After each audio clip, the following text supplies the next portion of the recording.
आशा की किरण। આ લોકમાં આવ્યા એટલે ધંધા બિઝનેસ, ગ્રસ્ત છે તો ધંધા કરવા પડે, બિઝનેસ કરવું પડે, બાળક હોય તો એને ભણવું પડે, બધું જ કરવું પડે. પણ મુખ્ય હેતુ એ નથી, એની મુખ્ય હેતુ નથી.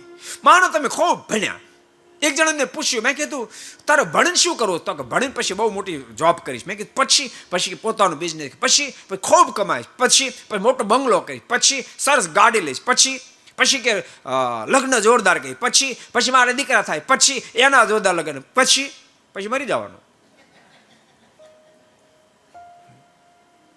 સમજાય તમને?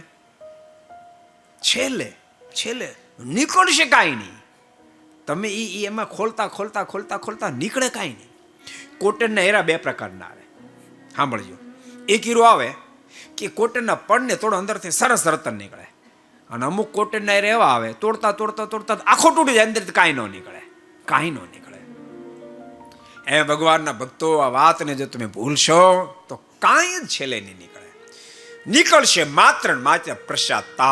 કે અરે રે, ભગવાને મને માણસનો દેહ આપ્યો, મારા આત્માશ્રીનું કાંઈ ન કરી શક્યો.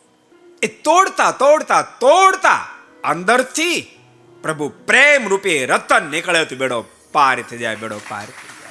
तो आपको पसंद आया हो तो लाइक करें और शेयर करना मत भूलिए.